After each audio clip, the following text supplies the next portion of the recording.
La hantise, la peur première des auteurs, c'est de voir leurs œuvres... Bah oui. On va en parler bien sûr avec notre ami Selma Hallal. Oui. La hantise et la peur première des auteurs, c'est de voir leurs livres disparaître, passer au pilon. Et c'est dans cette réflexion justement que Mustapha Ben Fodil a travaillé. Lui, il a pris cette réflexion à bras-le-corps. Il en a fait un livre, mais surtout, j'allais pratiquement dire, un spectacle.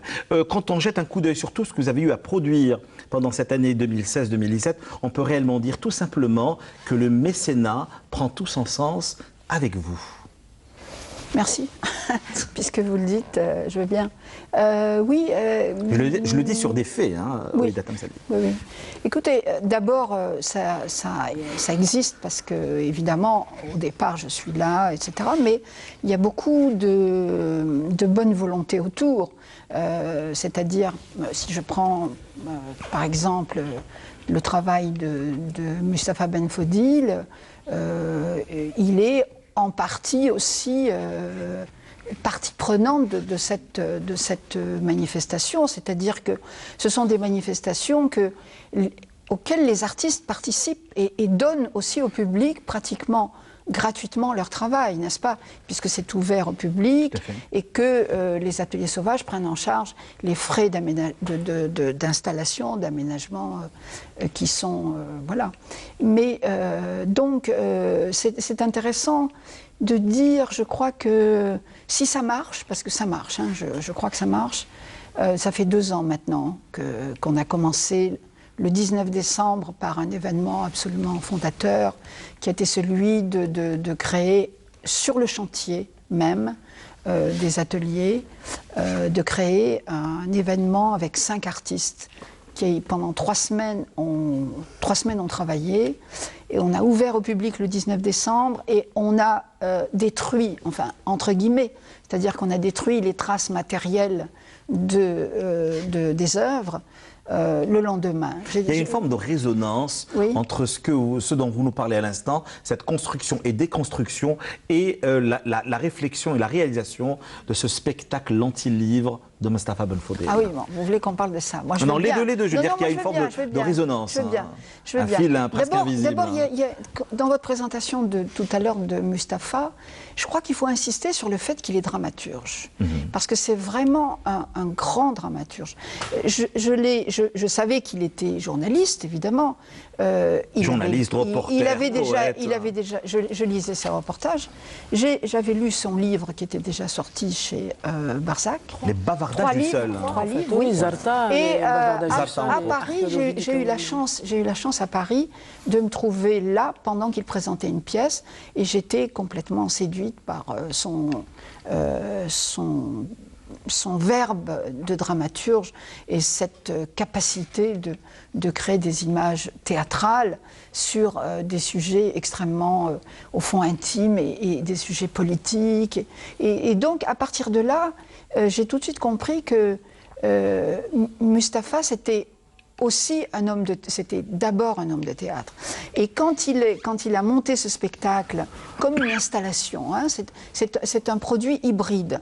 On est entre une lecture de texte, au fond, et une installation d'art contemporain avec une performance d'artiste au milieu. On est vraiment dans un paquet très dense d'une prestation. Et ce qui s'est révélé en plus, que je ne savais pas, et que nous avons découvert, comme beaucoup de gens que j'ai découvert en même temps, c'est la présence de Mustapha en tant qu'acteur, en quelque sorte. Tout à fait, ouais. C'est-à-dire la présence, son corps. Il y avait une mise en scène. Oui, la mise en scène, comment il a déambulé, comment son corps s'est... voilà. Et vous savez, moi, je crois que les murs s'imprègnent de ce qu'on y fait. Et l'idée qu'on ait pu s'imprégner des textes de Mustapha et surtout de l'émotion, parce qu'il y a ça. Tout à l'heure, vous avez parlé du mécénat. Moi, j'ajouterais le public, qui est d'une certaine manière un mécène lui aussi. Parce que tout à l'heure, on va sans doute parler de ce présent absent, qui est très important, puisque il faut être raisonnable, il faut être honnête. à chacune des manifestations que nous avons faites, il y a entre 150 et 200 personnes. 150 et 200 personnes dont on peut dire 50 sont à peu près les mêmes. Donc, c'est vrai que tout à l'heure, hors antenne, nous avons discuté de cette question du public. Parce que quand un artiste produit, c'est vrai qu'il est dans la production, et puis il y a des œuvres qui peuvent être produites, on peut écrire un livre, et puis ensuite, après on pense à l'édition, après on pense au public. On peut très bien faire un tableau avec passion, et puis ensuite on pense au public, on pense à l'autre, on pense à l'acheteur aussi, parce que les artistes doivent vivre. Public. Voilà. C'est pas reconquérir, c'est comment créer. Parce qu'il n'y a pas de public. Vous le pensez? Je pense que... Ou a-t-il à un moment donné, vu les années 90, déserté l'espace culturel? Parce que, attendez, le public, qu'il soit dans le milieu du cinéma, en littérature, en peinture, en philosophie... Non, je me souviens des années 70 avec la Cinémathèque, qui était le lieu vraiment... C'était une autre époque aussi. Oui, mais c'est important. Toutes les époques se répondent les unes les autres, vous savez. Il y avait un public. Il y avait un public pour le cinéma, un cinéma d'avant-garde, parce que les films qu'on a vus à la Cinémathèque algérienne, on les a vus bien avant, souvent, les cinémathèques françaises ou anglaises, ou alors italiennes, il n'y en a pas, etc. Donc, il y avait un public d'avant-garde pour le cinéma. Il y avait un public d'avant-garde.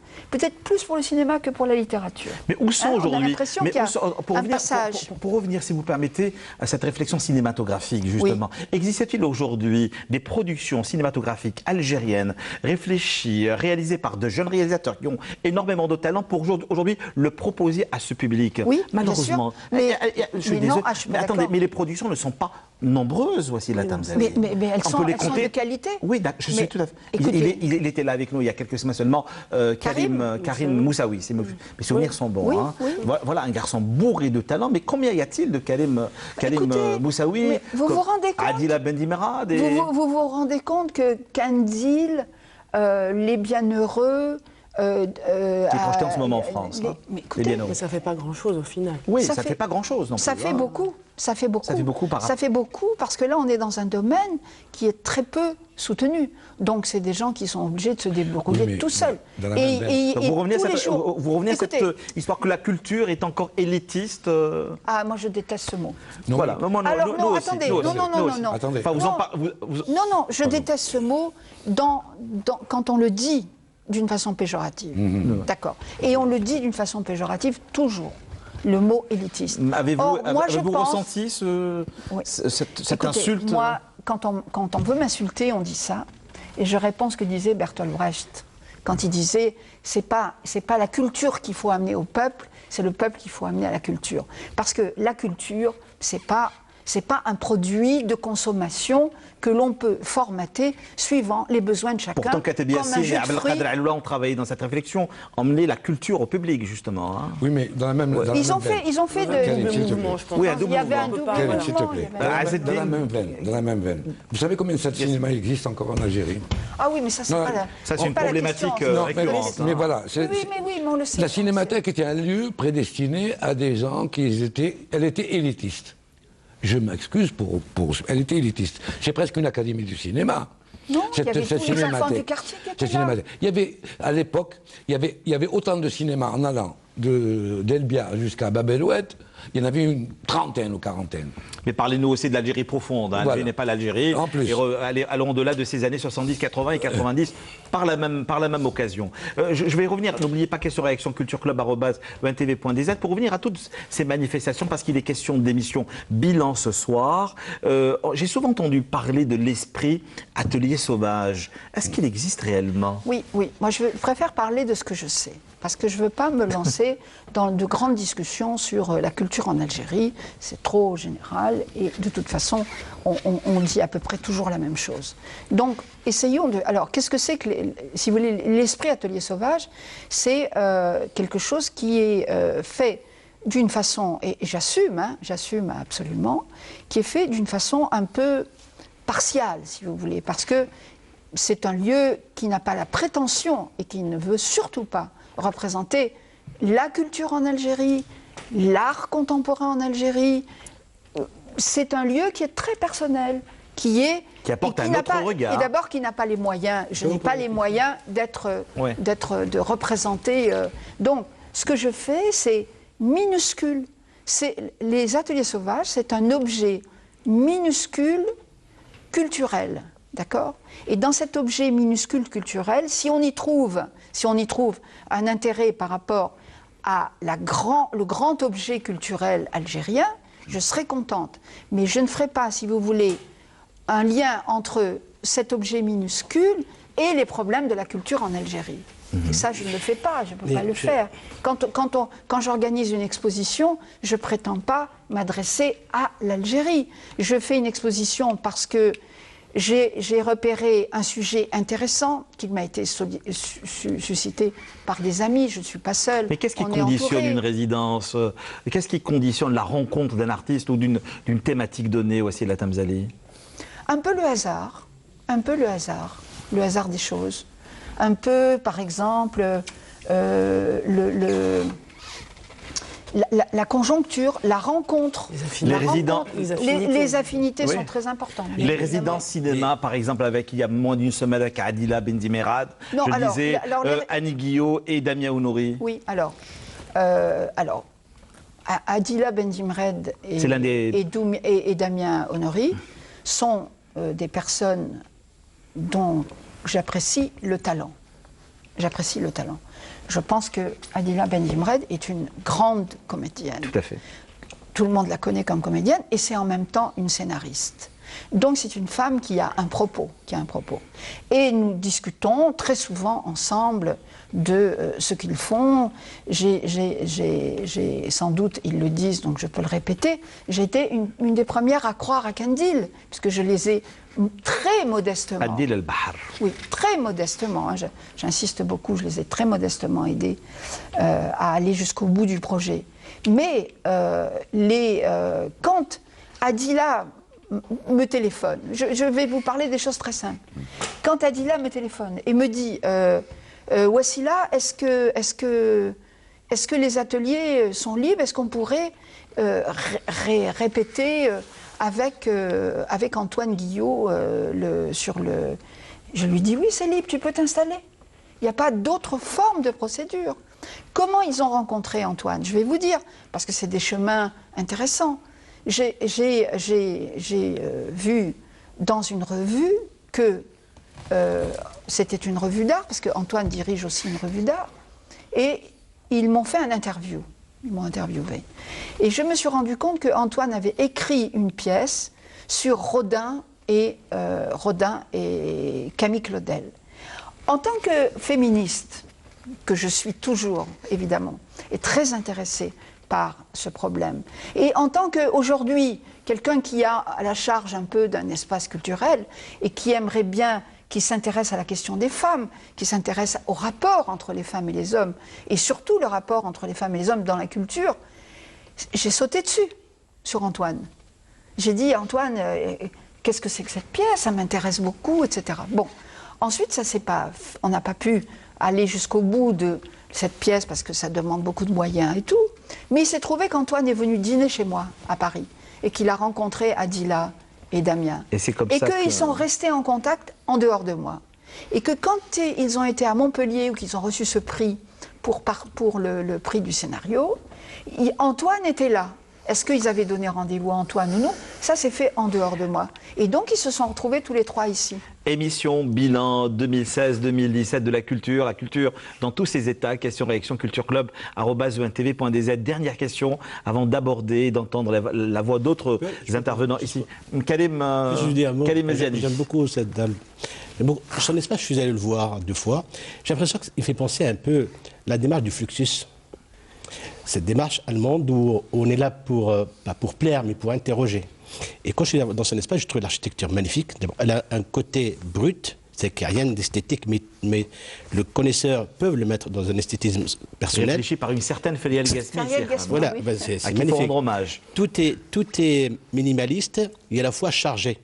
Mais la démarche, selon le livre qu'elle avait, Belfodil, c'est ça? Oui. Et puis les expos que j'ai vus chez elle, il y a un côté très fluxus, c'est-à-dire que c'est cette liberté que l'artiste, on lui donne carte blanche, pas pour en vendre bien sûr, mais c'est pour donner la naissance de son travail qui peut être reconnu dans 10 ans, 20 ans, 30 ans. Il n'est pas là pour plaire, il est là pour interroger le public. C'est pour ça que quand elle disait qu'il y a 50, il y en a 200, ils viennent pour se nourrir de ce qui va arriver plus tard. Alors, dernière question. Vous n'en avez pas encore fini avec Essia Djebar, la Tamzali? Non, alors ça, il ne faut jamais parler à Karim en dehors de l'antenne. Jamais lui parler. Jamais. Je vais en profiter d'ailleurs pour annoncer un événement du 10 février. Vous voyez, donc il y a des choses qui s'organisent. Tout aussi. à fait. Et là aussi, c'est le hasard. Voilà, c'est le hasard. C'est-à-dire que j'ai mon ami Toufik Hakim, que vous connaissez évidemment, qui me dit je vais te présenter un monsieur, voilà, qui est en train de faire un numéro spécial sur la revue Nejma, qui est une vieille revue marocaine culturelle, très ancienne, et qui est reprise maintenant par une autre équipe. Et il fait un numéro sur Algérie-Maroc, avec des écrivains algériens, des écrivains. Tu dois sûrement avoir quelque chose à lui dire. J'ai dit, écoute, venez à la maison, moi j'aime bien recevoir les gens, leur donner un verre et discuter. Après, je décide. Je le trouve plutôt sympathique. Il me dit, est-ce que vous avez quelque chose à écrire? J'ai dit, mais quoi? Qu'est-ce que vous voulez? Il m'a dit, ce que vous voulez. Vous êtes absolument... C'est sur la vie culturelle algérienne. Et comme j'étais dans cette histoire avec Assia Djebar,